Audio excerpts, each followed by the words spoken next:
First of all, I'd just like to acknowledge the traditional custodians of the various lands in which we work today and the Aboriginal and Torres Strait Islander people participating in this webinar. I pay my respects to elders past, present and emerging, and recognise and celebrate the diversity of Aboriginal peoples and their ongoing cultures and connections to the lands and waters of New South Wales.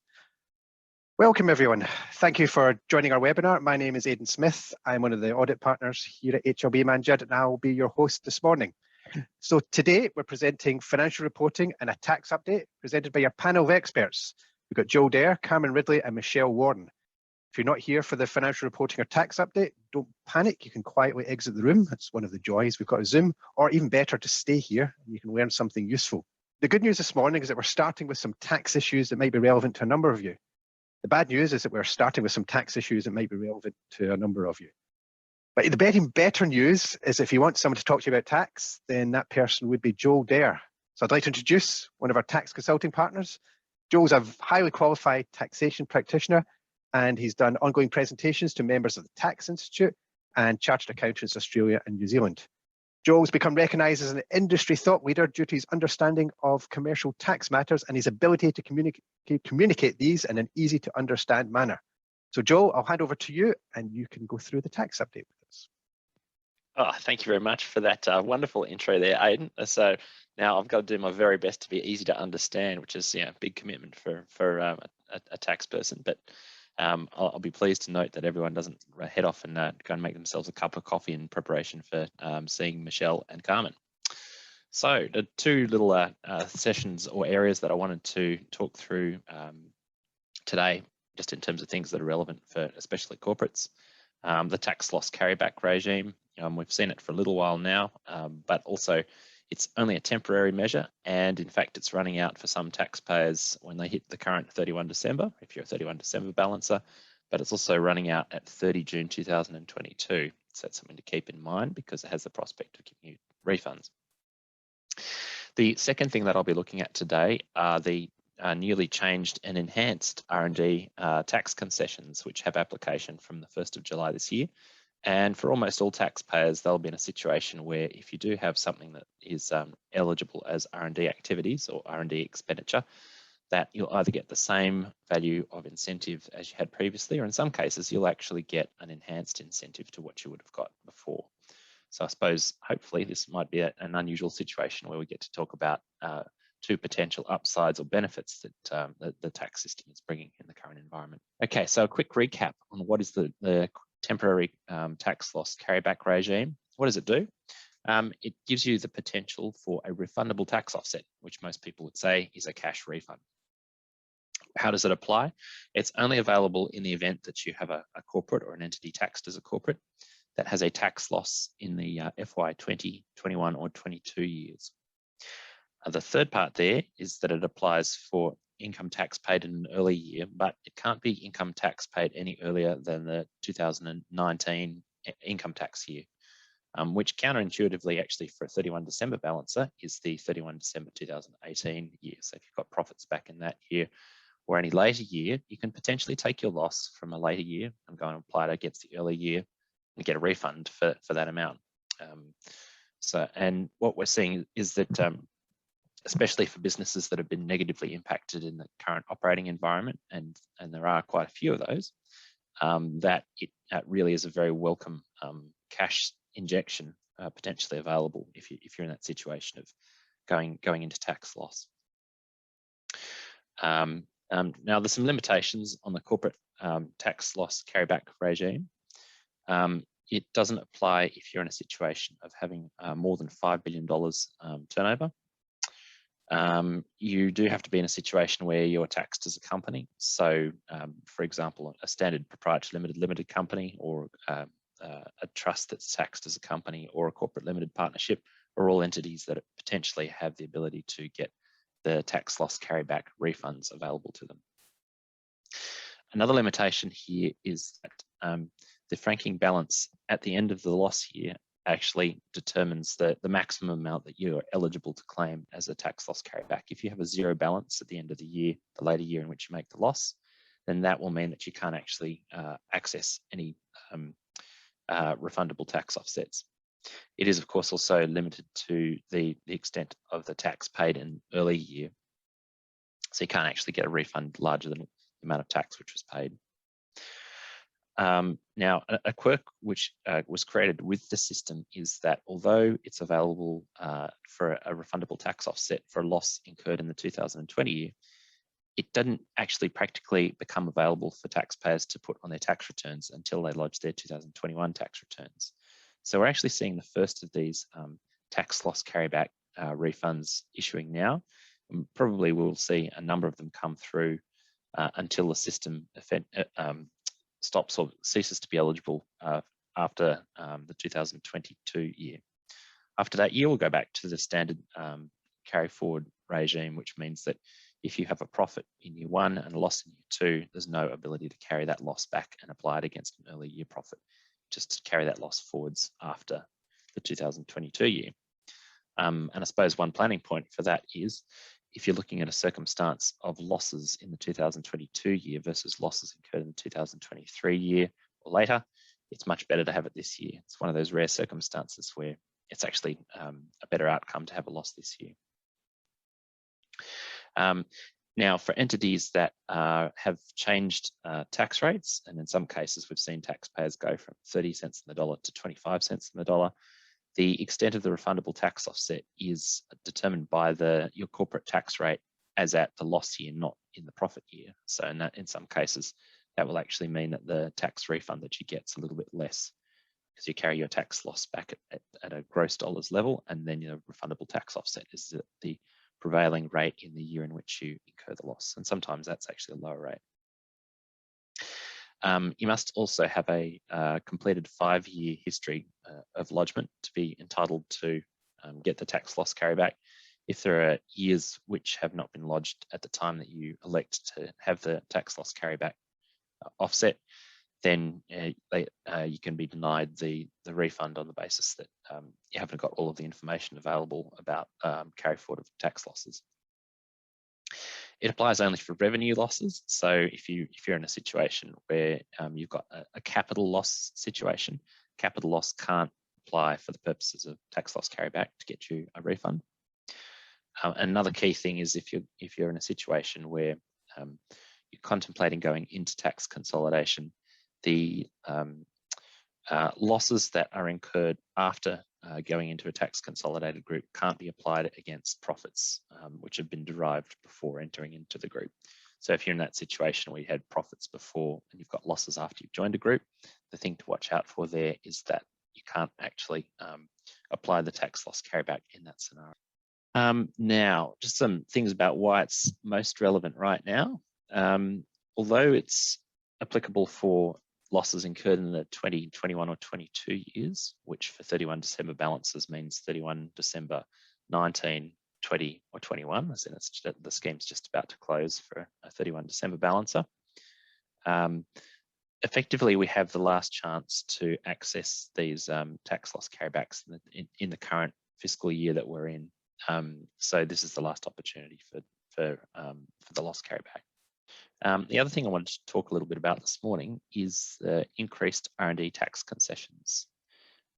Previously, we became a bit accustomed to this idea of you're either a non-refundable tax offset situation, that is aggregated turnover over $20 million, 38.5% non-refundable tax offsets, or alternatively under $20 million turnover, taxpayers in that situation would be entitled to a potentially refundable tax offset of 43.5%.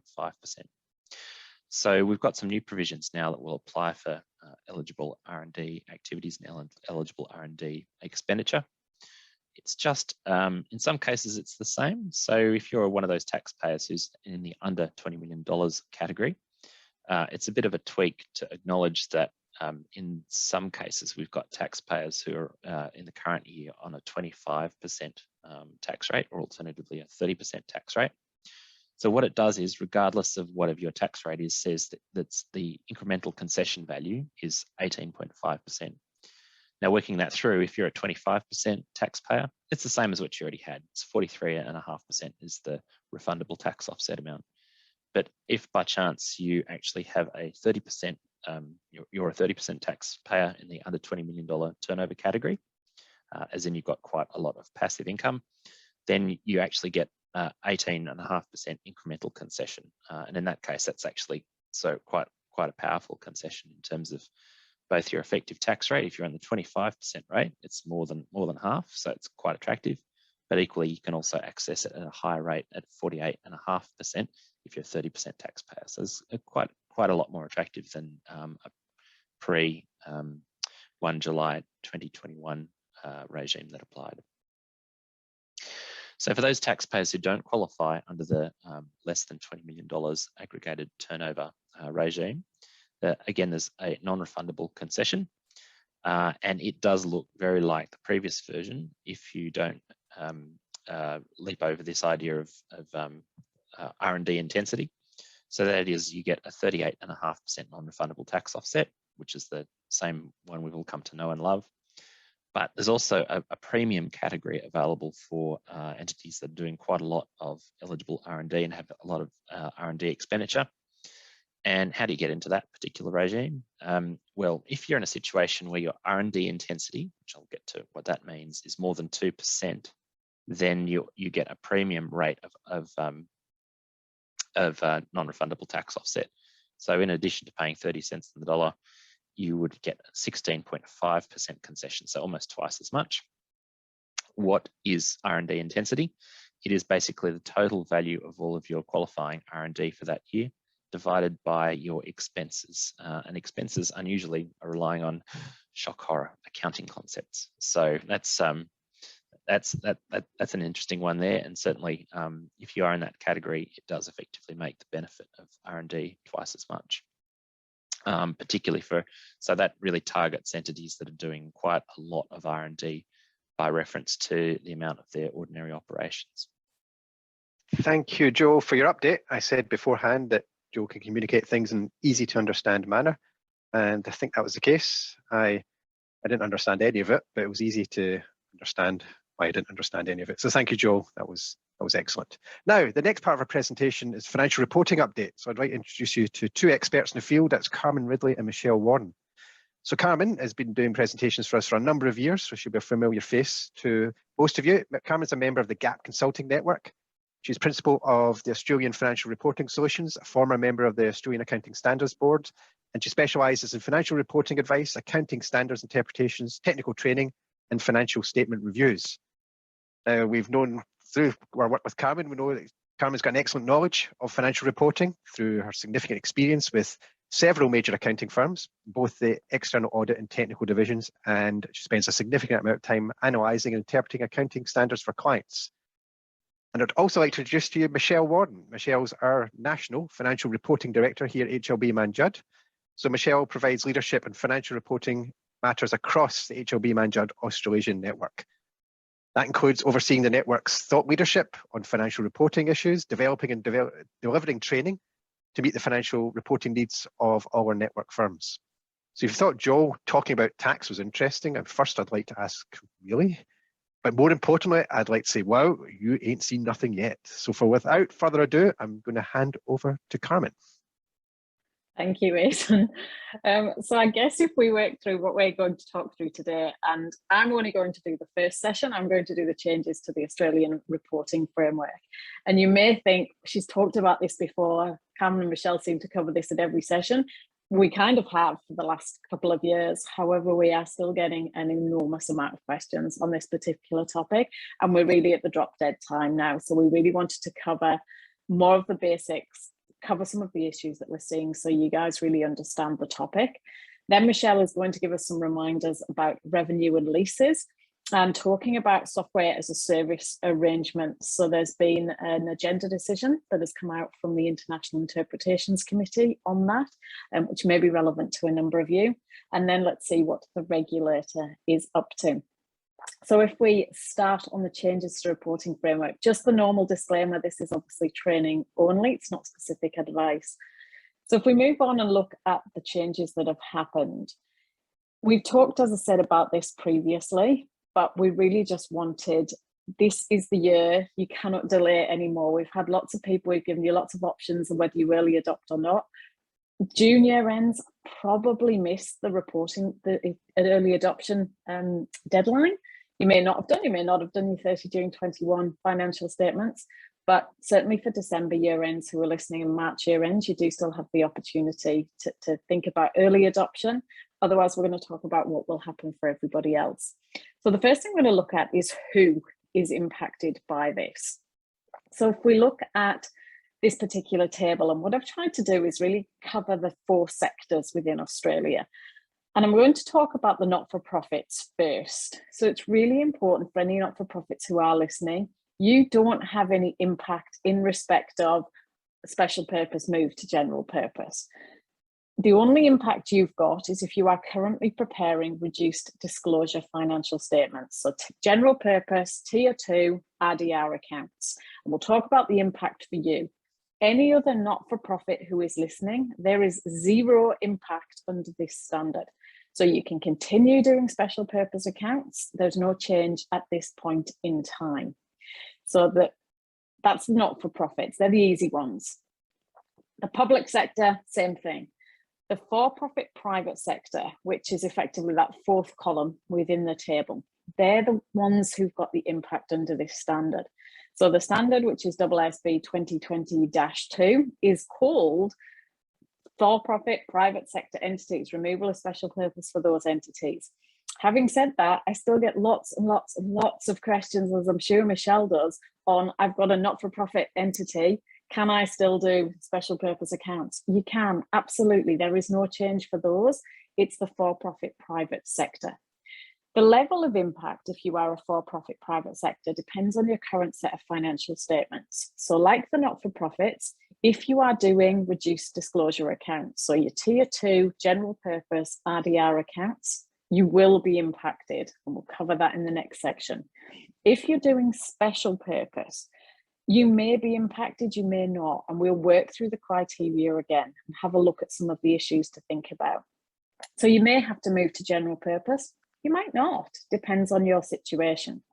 If you do have to move, the level of impact on you depends again on pretty much how good your special purpose financial statements are.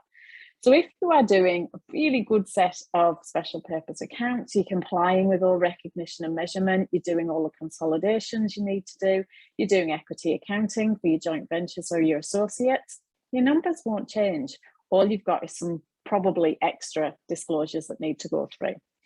If, however, you're either not complying with all recognition and measurement, and by recognition and measurement, what I mean is the way that you bring your numbers into the financial statement. So are you recognizing assets, liabilities, income and expenses when you should? And are you measuring them in accordance with the standards? So if you're not complying with that, or you are not consolidating all your entities, and that was common in the past because people often said consolidation is a presentation standard and therefore we're choosing not to do it, or you are not equity accounting for your associates or joint ventures, you guys are the ones who've got the biggest impact, and you've got the circle around you in that table. So if you have to move to general purpose and you're not complying with recognition, measurement, consolidation and equity accounting, you've got the biggest change that we need to talk through and look at.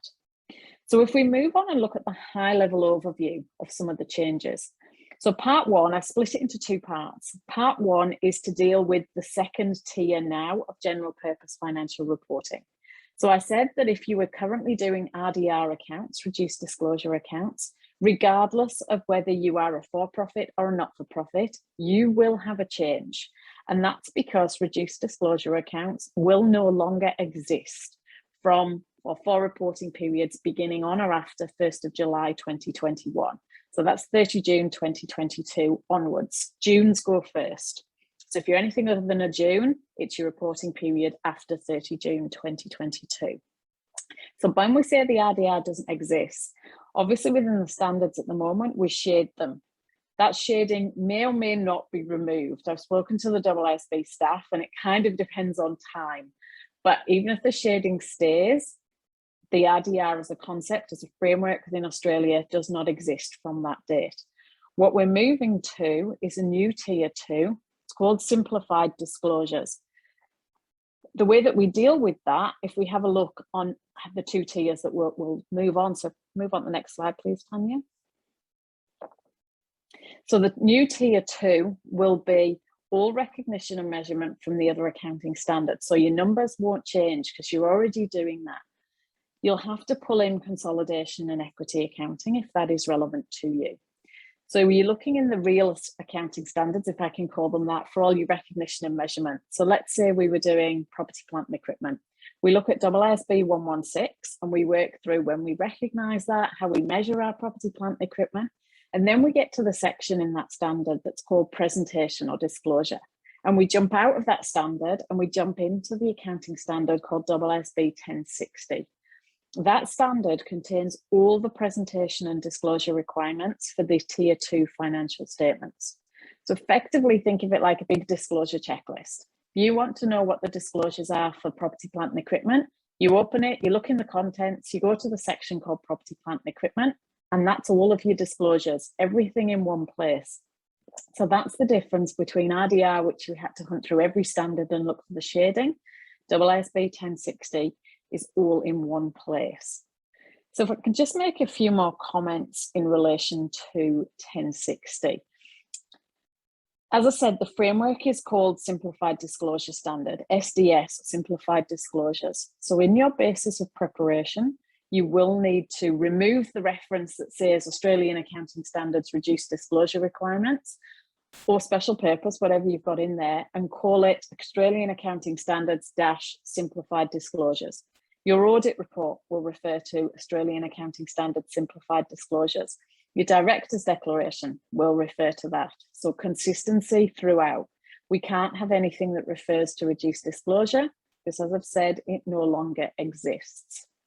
If you're moving from RDR to simplified disclosures, which I think a number of you will end up having to do, generally the disclosures under the simplified disclosure will be less than what you've got in RDR.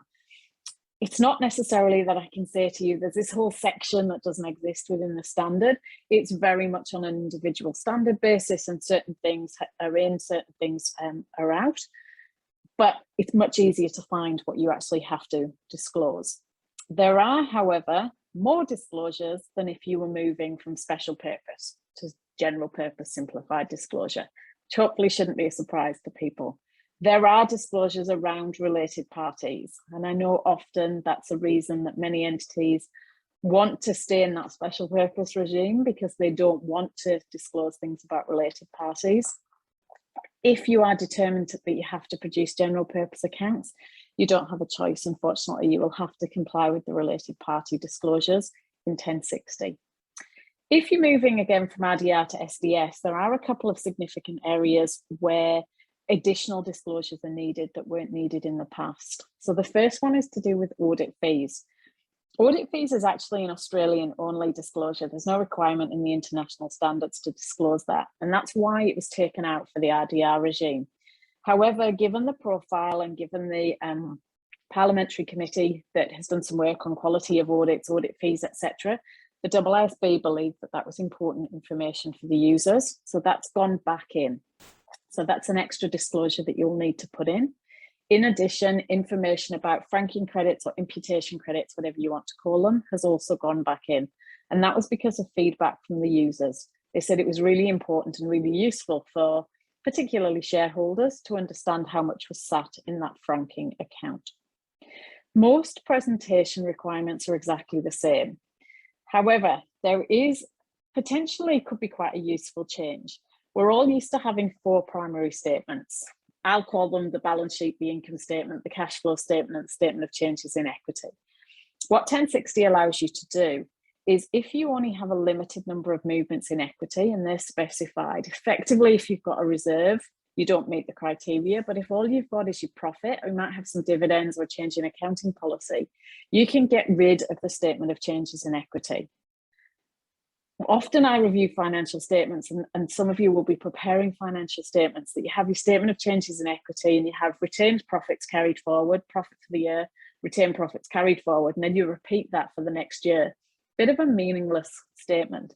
So what 1060 allows you to do is to completely cross out a statement of changes in equity and move that reconciliation, that retained earnings reconciliation, to the bottom of your statement of profit and loss and other comprehensive income, and you call it a statement of income and retained earnings.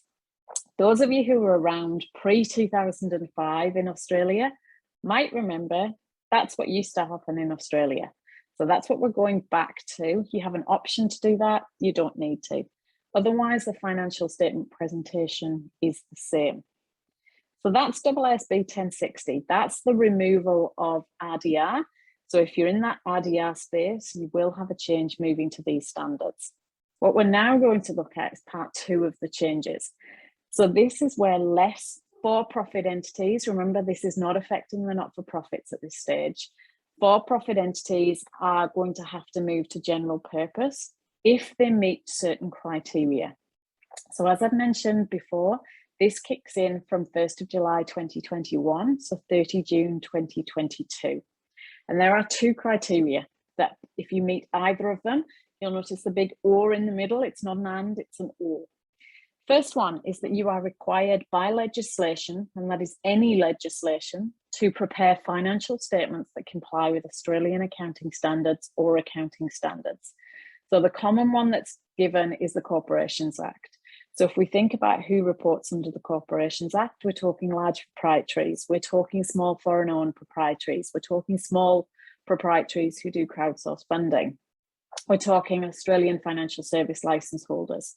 That's not an exhaustive list, just to throw it out for you so you can see the range of entities captured. Corporations Act, however, is not the only legislation you need to consider. You need to think about any legislation that you are governed by, and do you understand what the financial reporting requirements are within that legislation? If it requires preparation of financial statements that comply with Australian accounting standards or accounting standards, that means general purpose going forward. So that's legislation.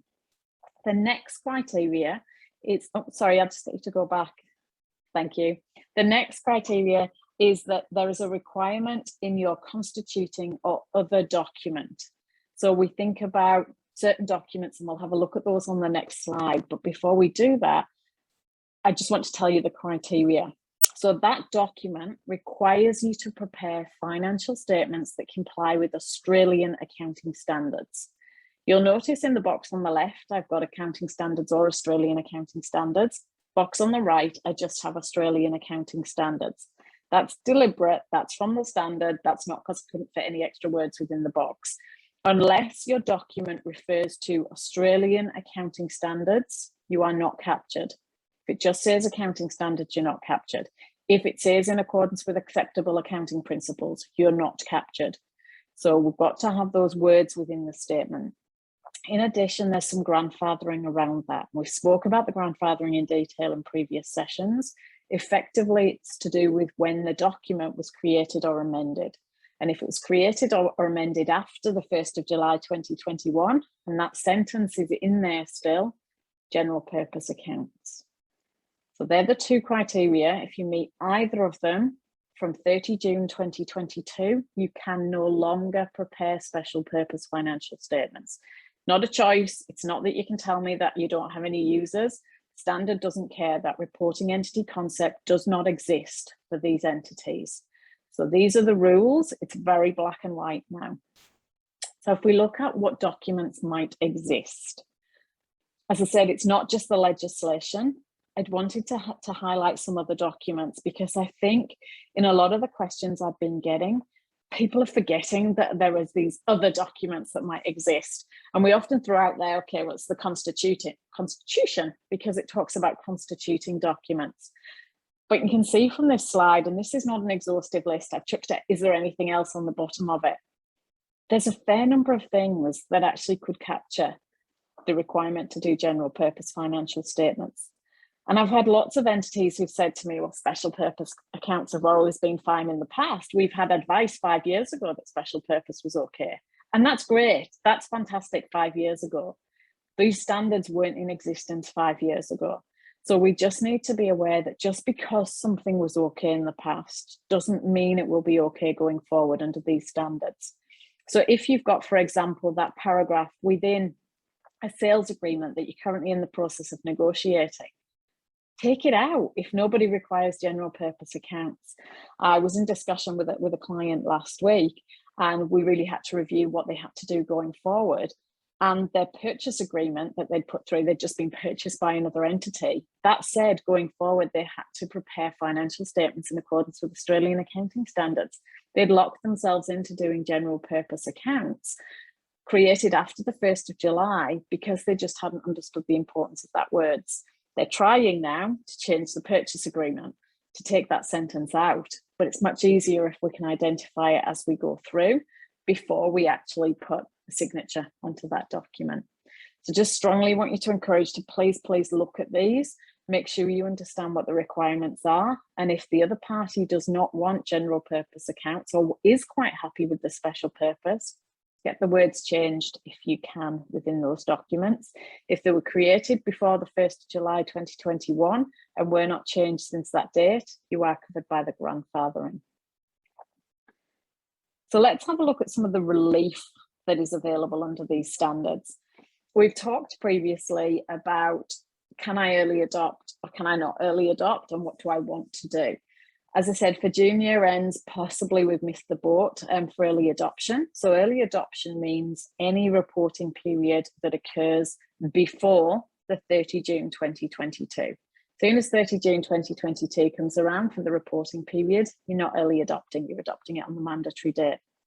So what I've tried to illustrate in this particular diagram is the 3 reliefs that are available within the standard and whether you can use them. So I'll work my way along from the left to the right. The first was the big carrot that was put into the standard to try and get as many entities to early adopt as possible. And what that said was that if you early adopt, we do not require you to restate your comparatives. So if you adopted, and I'll use December year ends, if you adopt this at 31 December 2021, your comparative period would be 31 December 20.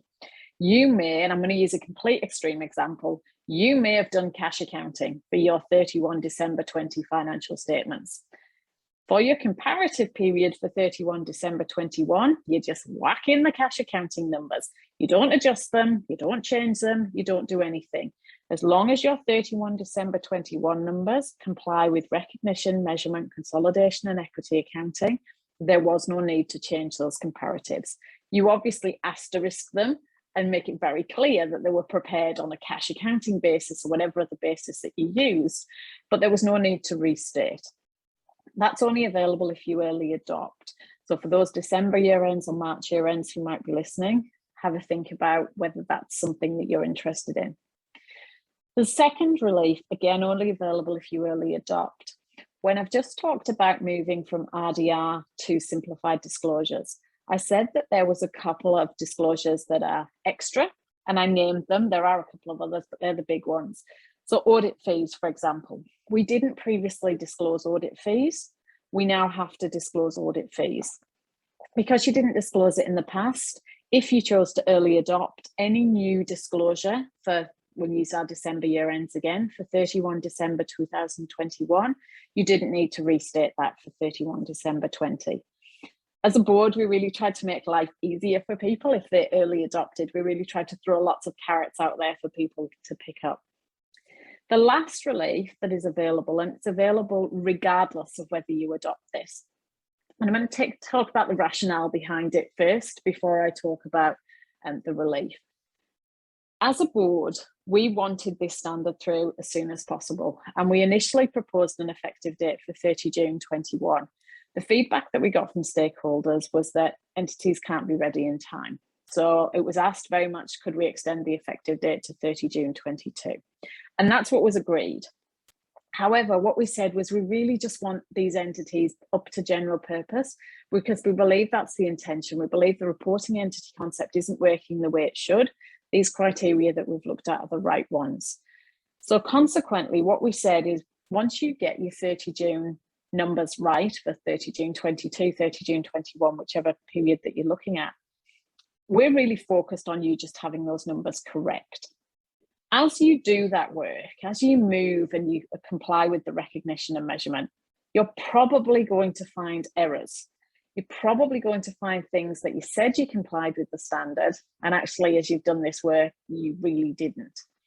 We don't care in your financial statements whether you present, if you've had $100,000 worth of changes to retained earnings on opening balance sheet day. We don't particularly care whether you disclose that 40,000 of it was a change in accounting policy and $60,000 of it was an error, because what we want is just for you to get your numbers right. So consequently, the relief that is available is you do not need to distinguish between any errors that occur and any change in accounting policies. So you just would show that the change to retained earnings, let's say it was to do with employee benefits and deferred tax, you just put those different line items in there. Having said that, those of you who are listening who are audited should be aware that that does not change the auditor's requirements to report. So if you are a Corporations Act entity, and as the audit work is happening, they do find an error and that error is material, whilst we, under the accounting standards, will let you just wrap it up as a change in accounting policy, the auditors may have a responsibility to report that to ASIC. So if you are being asked questions, if things are found, you can't unfortunately just turn around and say, Carmen said we don't need to distinguish them. You don't for the purpose of the financial statements, but that information will still be available and the auditors will still need to consider that. So they're the different reliefs that are available depending on whether you use them. That depends on whether you adopt. You can or you cannot. You don't have to use any of them. So we've looked at relief. Now we're going to have a look at the two different methods of adopting. This is relevant only if you are not complying with recognition, measurement, consolidation, and equity accounting. So you might have all your numbers right, but you've actually chosen not to consolidate in the past. So that would still be impacted by your adoption method. What we've got within the standards are two different ways that you can adopt. Having said that, I very strongly believe there's only one option you should choose. I'm going to tell you both and tell you which option I think you should use. The first is AASB 108. Now, you may be familiar with this standard because this is a standard we always use every time we change an accounting policy. And this standard says we apply all of the standards as if they've always been in play. So if we have a transaction that happened 10 years ago and we didn't recognise it under whatever special purpose basis we were using, we have to look at what the standard was 10 years ago. Any change that occurred to that standard over the 10-year period, we have to then apply that change as if we were living in real time and as if we were putting it through. That's really painful. We've had a fair number of changes to standards over the last 10 years. We then have to disclose a line-by-line impact of the transition for the primary statements. The fact that I've just told you that that's really painful, you can guess which option I'm telling you that you need to look at.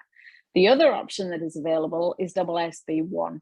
Now, again, those of us who were around back in 2005 might remember AASB 1. It's our first time adoption standard. We were all experts in that standard at the time. We haven't then looked at it for the last 16 years. AASB 1 allows you to apply the current standards at your reporting date. So let's say we're at 30 June 22. What standards are in play at 30 June 22? And we apply that to our opening balance sheet, which is 1st of July 20. So we apply the existing standards going back, so we don't have to worry about any changes. In addition, AASB 1 says, okay, well, I'm here to make your life easier. So there are certain things that I'm not going to make you restate. There's certain things that are mandatory that you don't restate, or you can use the benefit of hindsight. Principally, they're to do with financial instruments. So for example, one of them is to do with the classification of financial instruments. As you'd be aware, in equity, you can disclose something as fair value through the P&L, or you can disclose it as fair value through other comprehensive income. If you thought you were going to trade a particular investment, so you'd got all your fair value movements going through the P&L, and then at 1st of July 20, you went, you know what, we're not now, we're just going to hold it. We've changed our mind. It allows you to actually use that benefit of hindsight and change your classification at day one, whereas normally you can't do that. So we'd see that adjustment at 1st of July 2020. There is a significant raft of optional exceptions. I think there must be about 20. Some of them are really helpful. For example, the business combinations one. So if you didn't previously consolidate, If you were to consolidate and do it all properly, you would be required to fair value all of the assets and liabilities from that subsidiary, bring on any things like an intangible, your IP, etc., that had never been previously recognised, and then compare that to goodwill. What AASB 1 allows you to do is say, I'm not going to restate any of my business combinations. I'm going to take the net assets of the subsidiary. I'm going to compare it to the cost of the investment, and my difference is goodwill. Much, much, much easier to do. There's also exceptions for revenue, for leases. For example, it allows you to use the same concessions that we got when we first adopted the leasing standard. So it's worth looking at this. You can choose not to use any of the exceptions. However, the fact that you don't need to work through the new standards from way back when is something that's really important to look at. So that's definitely the option that I'm pushing you towards, is AASB 1. So if we just finish off on my bit with a few remembers. The opening balance sheet date has passed. This standard isn't going anywhere. If you are waiting for a big uproar and the AASB withdraw this standard, it is not happening. This standard is there. When I've talked about the opening balance sheet date, if you early adopt, it is the beginning of your current period. If you do not early adopt, it is the beginning of your comparative period.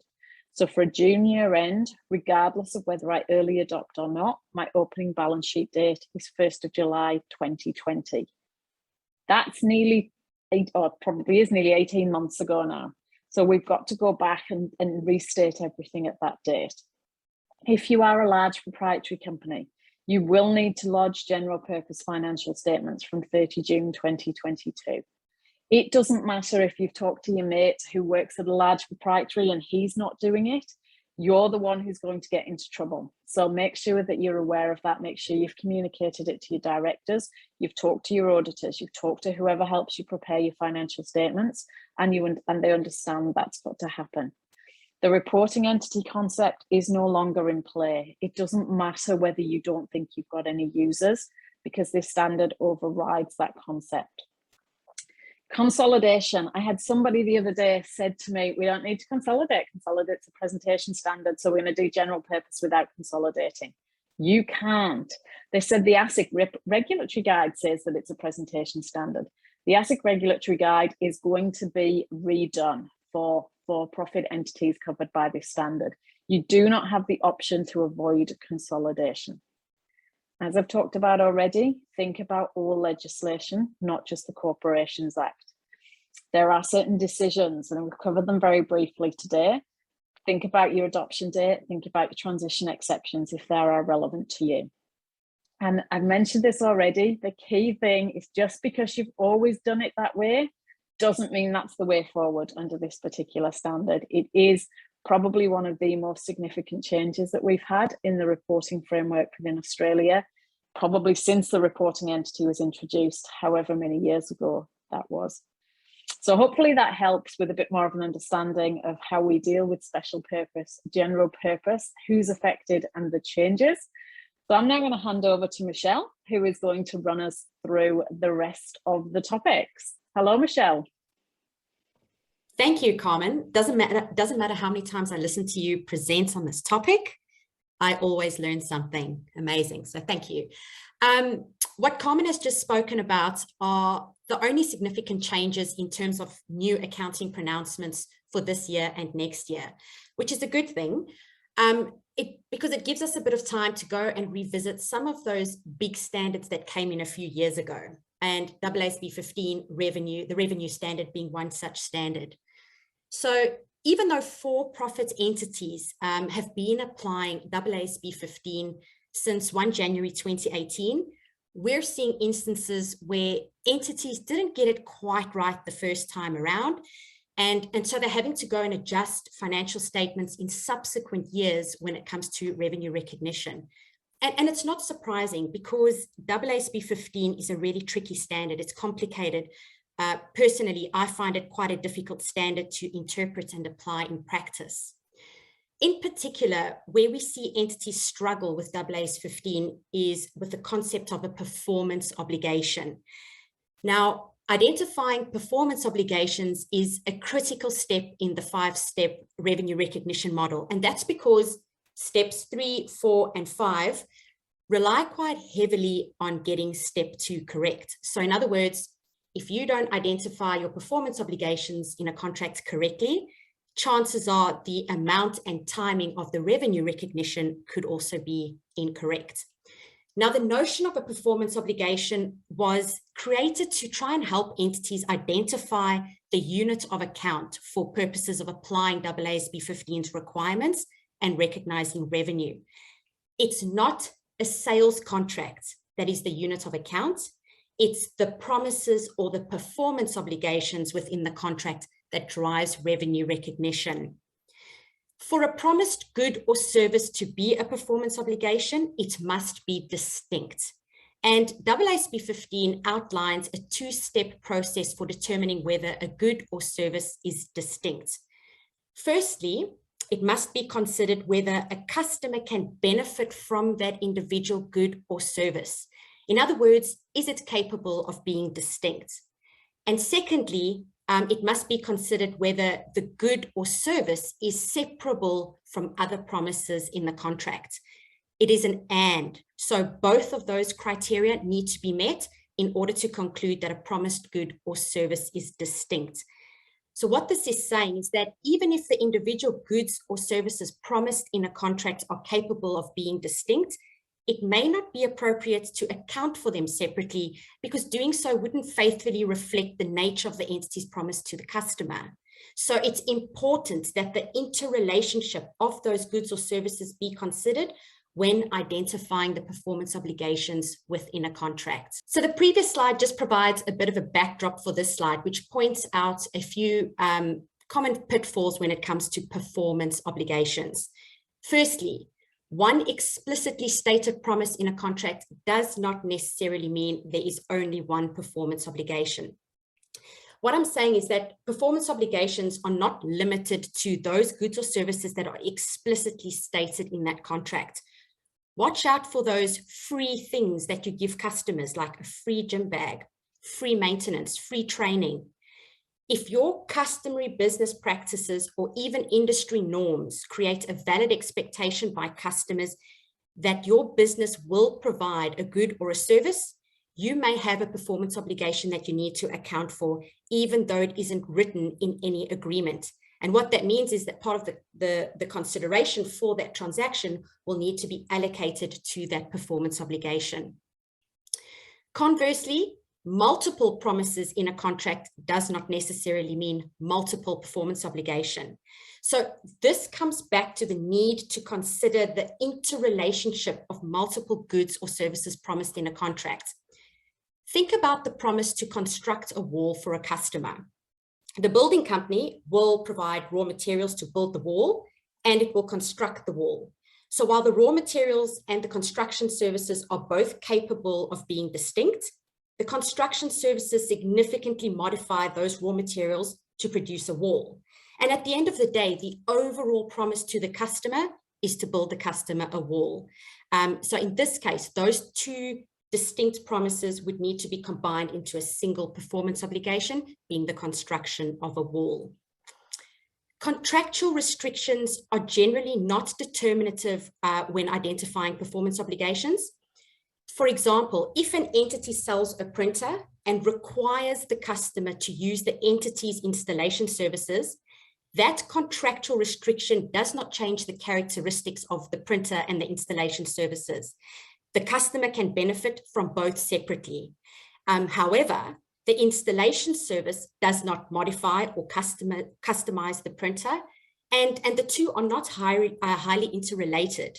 So in this case, you would probably have two performance obligations despite the contractual restriction. Functional dependencies. Just because goods and services are functionally dependent on each other does not necessarily mean that they need to be combined into a single performance obligation.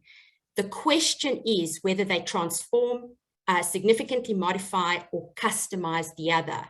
If not, they are probably separate performance obligations. So take, for example, a printer that only takes specific ink cartridges. So in this case, the printer and the cartridge are functionally dependent on each other to print. While the customer can benefit from each of them individually, however, they do not transform, significantly modify, or customize each other. So in this case, they would be separate performance obligations. Non-refundable upfront fees is an issue that comes up quite frequently. In a nutshell, if a non-refundable upfront fee does not relate to the transfer of a good or a service to the customer, it's probably an advance payment for future goods or services, meaning that it cannot be taken as revenue upfront. Instead, it will be deferred and recognized as revenue in the future when those future goods or services are provided. So even where a non-refundable upfront fee relates to an activity that the entity is required to carry out to fulfill the contract, such as activating or setting up a customer account, that internal activity does not transfer a benefit to the customer. So it cannot be a performance obligation. Just one other thing to remember is that sometimes these upfront fees won't be as obvious, they won't be as obvious as joining fees, activation fees, setup fees, etc. Again, recently, I've seen them labeled as options in contracts, specifically in the biotech space. So there we had to carefully consider what was that upfront fee for, and we had to ask ourselves whether or not any benefit, in other words, a good or service, was transferred to the customer at inception of the contract. So watch out for non-refundable upfront fees. Probably best to not assume that they can be recognized upfront. Very often they have to be deferred and recognized in future as or when the entity performs. All right, let's move on to leases for a few minutes, another big standard that came in a few years ago. So theoretically, I don't find the standard complicated, but what we tend to forget is that it is not a set and forget standard.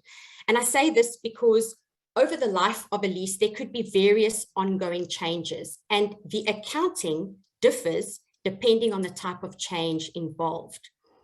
Now, the change could either be a reassessment or it could be a modification. And the standard uses very explicit terminology to differentiate between the two. Reassessments on the left, these occur when there is a change in the estimates used in the initial lease accounting. So for example, our lease term changes because we are now reasonably certain that we will exercise the extension option that's written into the agreement. Or our future lease payments change because of a change in CPI.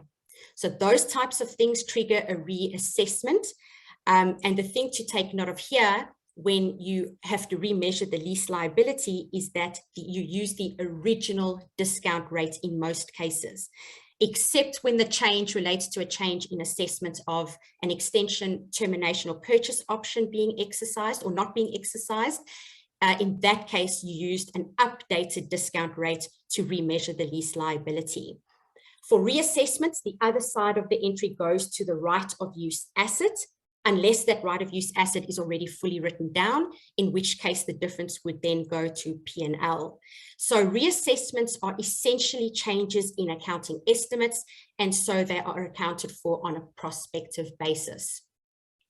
A lease modification on the right-hand side, this is different to a lease reassessment and it requires different accounting. A modification is a change in the scope of or the consideration for a lease that was not part of the original terms and conditions of that lease.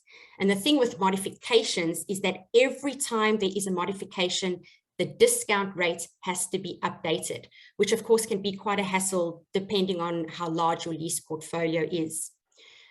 Whether or not there is a P&L impact when it comes to modifications will depend on the type of modification involved. And on the next slide, we'll have a look at the types of modifications that you get.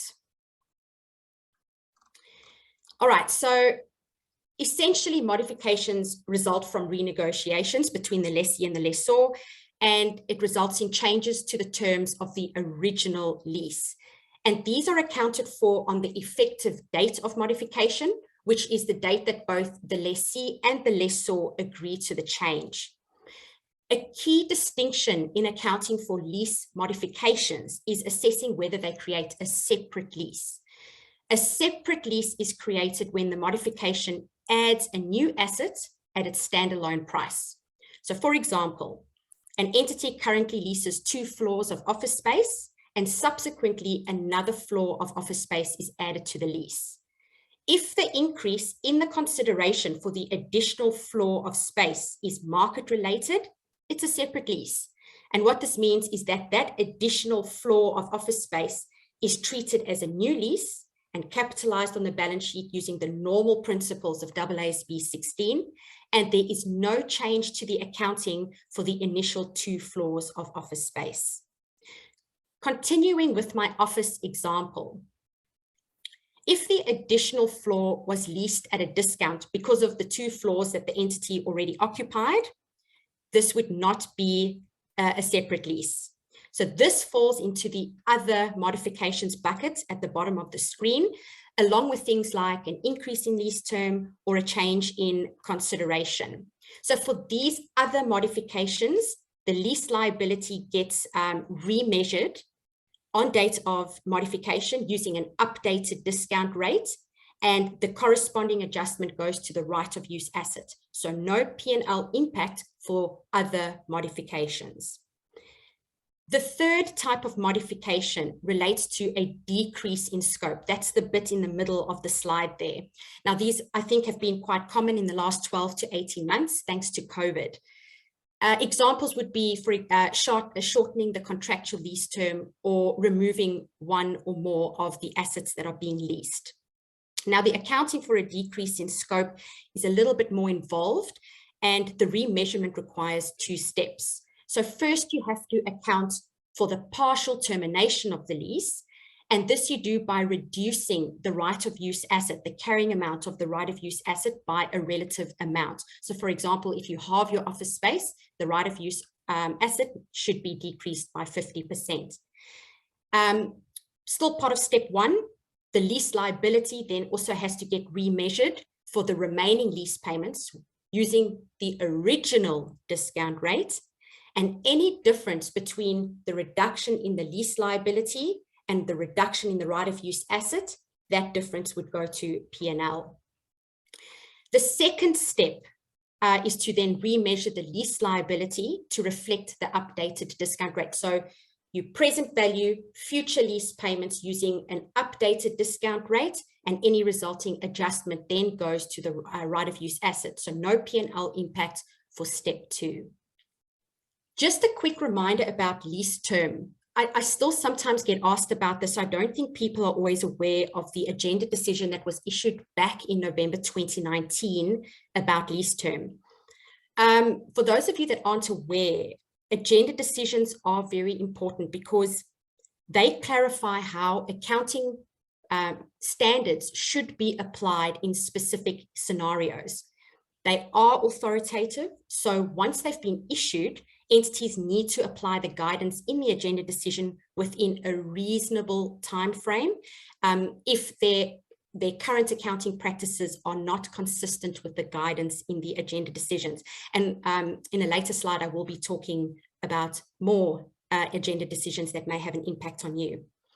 This particular agenda decision clarifies how the lease term should be determined for arrangements that automatically renew until one of the parties gives notice to terminate. Examples of this type of arrangement are on the slide there. So a lease with a non-cancelable period of, say, 3 years with the option to extend for another 2 years, after which it becomes a month-to-month lease. Or a lease with just a non-cancelable period of, say, 3 years, after which either party can terminate by giving 6 months written notice. It also covers those situations where there is no specific a non-cancelable period. So rather, the lease continues until either party gives notice. For example, a lease on a day-to-day basis, which can be quite common between related parties. In all of these cases, either party has the right to terminate without incurring a termination penalty. So what is the lease term, if any, for these leases once the non-cancelable period and any optional periods are over. So the lease term depends on whether the lease is considered to be enforceable.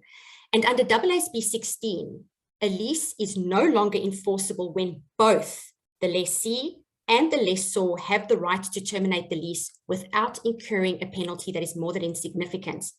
And what's important here, and what the agenda decision clarifies, is that that word penalty goes beyond any contractually stipulated penalties.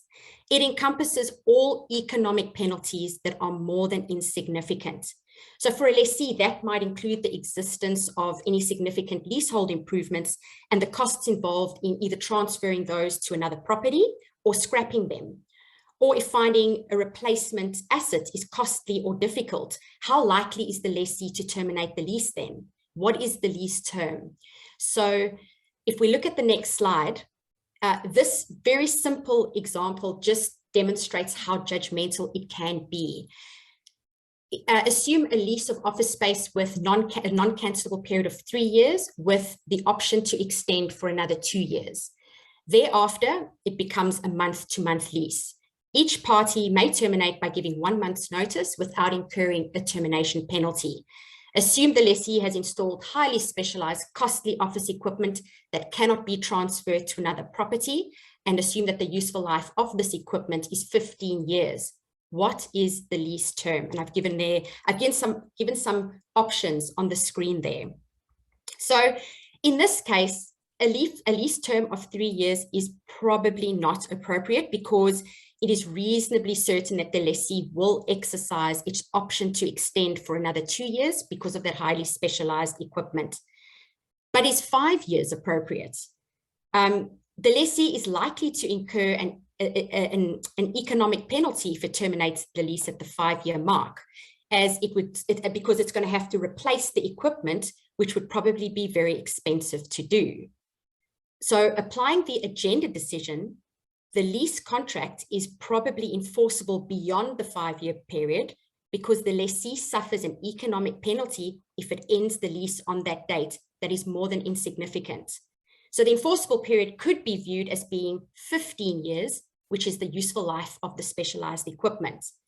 What if it is expected that more advanced equipment will be available in, say, 10 years' time? In this case, it could be argued that the lessee will exercise its option to terminate at the 10-year mark. So the point I'm trying to make is that it's a judgment call that needs to be made at the commencement of the lease and documented so that 5 years down the track, you know what your considerations were 5 years ago.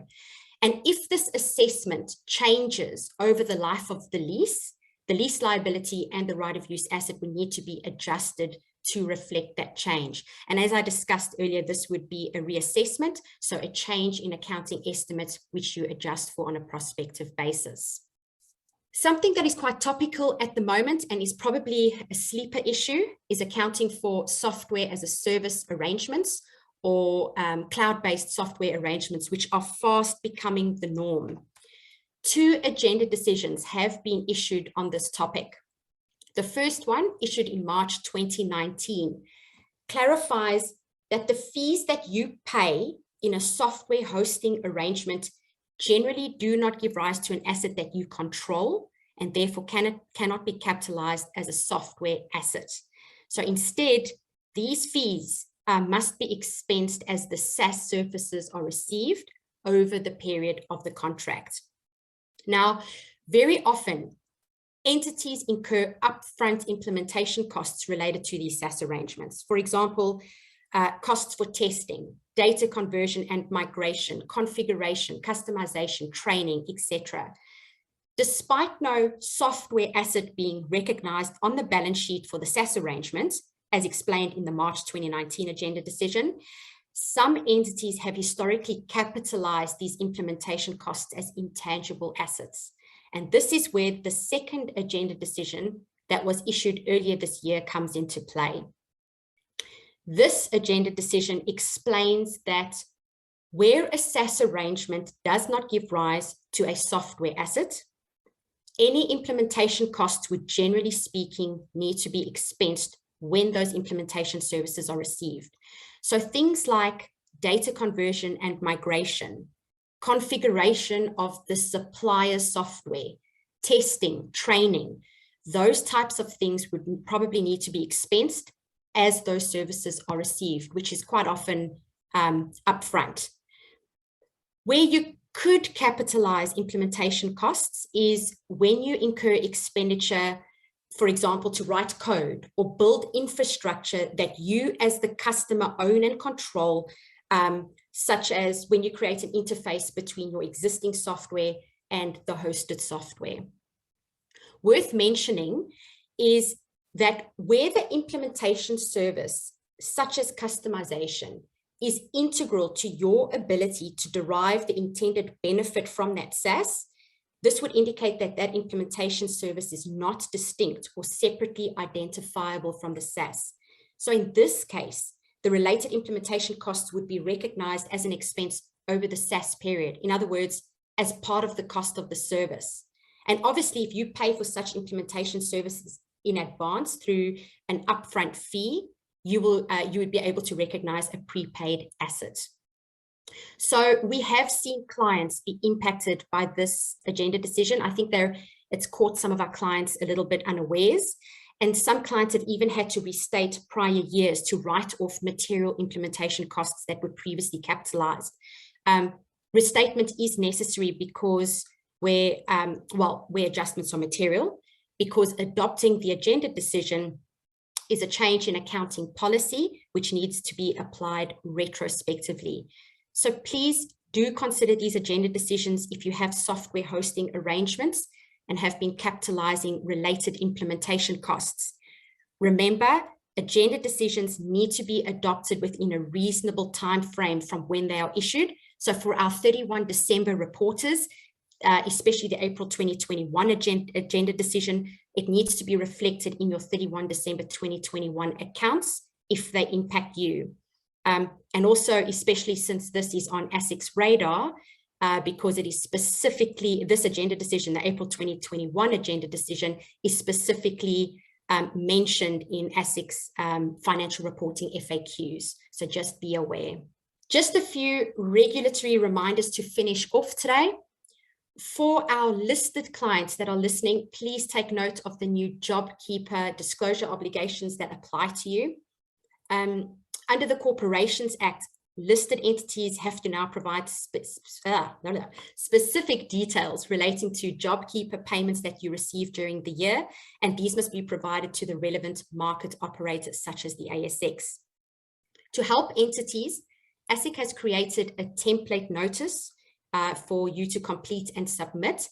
It's not mandatory to use this template, but probably a good idea to make sure that you do submit the required information.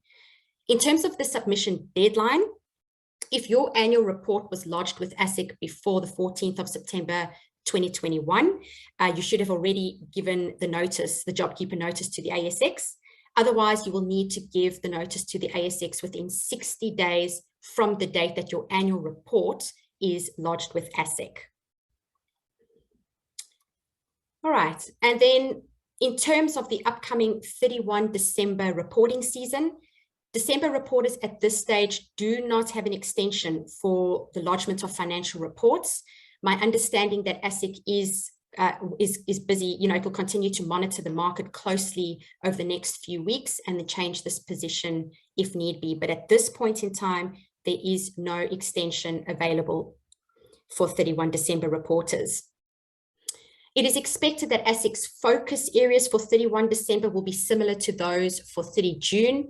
So directors and preparers need to make sure that their asset values are reasonable and supportable, that their provisions and liabilities are adequate. They need to focus on solvency and going concern assessments, subsequent events, disclosures, and operating and financial review. I encourage our December preparers and directors to refer to ASIC's financial reporting FAQs, which are available on ASIC's website in the lead up to the reporting season. And these are updated as financial reporting issues arise and circumstances change, so they are still relevant.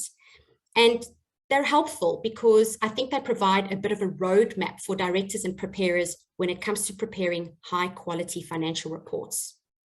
And as I mentioned, cloud computing arrangements or SaaS arrangements are specifically mentioned in these FAQs, so it is on ASIC's radar, particularly the April 2021 agenda decision.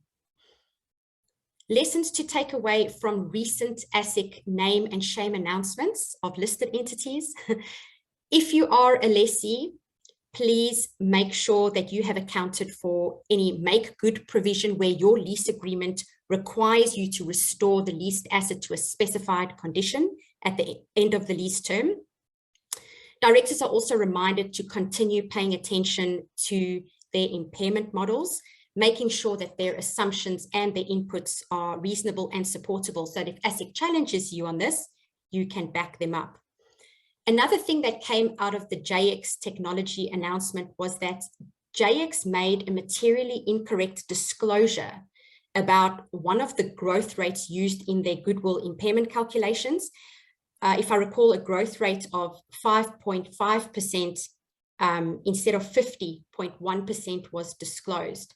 And ASIC picked this up during an audit file inspection, which then prompted JX to have to inform the markets of this materially incorrect disclosure. So a good lesson at someone else's expense to make sure that disclosures in accounts are accurate. Thank you, Michelle, and thank you, Carmen, for that. Excellent presentations, as always. And that really must be the case, because we look at the Q&A box, there's not much there. We've got one question I'll put to you, Carmen, and simplified disclosures. Is there any way you can get out of preparing cash flow statements? Got the short answer? The short answer would be no. Cash flow statements are really considered one of the most important of the primary statements, so there is not a chance that the international board or the Australian board would remove the ability to do cash flow statements. So under simplified disclosure, it is required. It is only the statement of changes in equity that you can remove if you meet certain criteria. Don't think that was the answer that was sought, but that's often the case. One other question, and maybe Joel, this is for you, it's come through. So it's a not-for-profit organisation, doesn't need to send its lodge accounts with ASIC. Is there a requirement to report JobKeeper through the ATO? So I'm assuming they've received JobKeeper. Once they've received it, is there any additional requirement to notify anyone? Not that I'm aware of, no. Okay, thank you. Do you have any other questions? No, that's us. Well, I just not got a question for the Michelle and Carmen. I'll just make an observation. It's something I've noticed with this software as a service, the SaaS arrangements that Michelle was talking about a couple of minutes ago. One common one that people have been using is Salesforce, CRM system. They've been using Salesforce, and my understanding, a bit of an understanding of Salesforce over the last few months, is that you pretty much, when you buy it, there's a bit of customization to be done so that it will suit your needs. That customization has to be expensed. You don't have access. If you stop paying your license fee to Salesforce, it's all gone. You don't have access to that data. Now, that's something that some organizations may have capitalized in the past. That can no longer be capitalized. That has to be written off as an expense. And as Michelle talked about earlier, if it's not material, you can write it off in the current year. But if it's a material amount to comparatives or the current year, you'll have to adjust comparative numbers and disclose that in the financial statements. Okay, so it's something just to be aware of. Anything you've got capitalized as software in the balance sheet, I'd recommend you have a look at. And if you have any questions, you can reach out to us, because it can be quite a complicated area. All right, now moving on, before we conclude everything, the bottom line. So that's, you see on your screens just now. Issue 11 of the bottom line is out. Is it out, Michelle? Coming out? Yes, it's out. It's out. It's out. Of course, yeah. I've read it many times already. I've read issue 12 before it's even been written. Now, that's a publication. So Michelle writes that, and the aim of that is to keep you all in the loop with the latest accounting and financial reporting developments and the impact that might have in your business. Now, Michelle, anything in particular you want to draw our attention to in issue 11? Yeah, there are a few bits and bobs in this latest issue, but the thing I'd point out is the main article, the feature article on the R&D tax incentive, which Joel touched on this morning. There's a high-level overview of some of the key aspects of how the R&D tax offset works, but the main discussion is about the options that are available to entities when it comes to accounting for these tax offsets in the financial statements. I believe we will also be sending you issue 10 of the bottom line, because that issue contains more detail on SaaS arrangements and the agenda decisions that I spoke about this morning and what they could mean for your business from an accounting point of view. And in that same issue, there's also an article on accounting for the loss carryback that Joel also spoke about in his presentation this morning. So we wrap it up all neatly with a cute little bow. Excellent. And everyone will get a copy of the bottom line sent to them. All right, I'd like to once again thank our panelists this morning. A recording of this session, PowerPoint slides, and a copy of the bottom line report will be sent to you in the next few days. So thanks again for joining us today. Thanks again to Carmen, Michelle, and Joel for their efforts, and we look forward to seeing you again soon.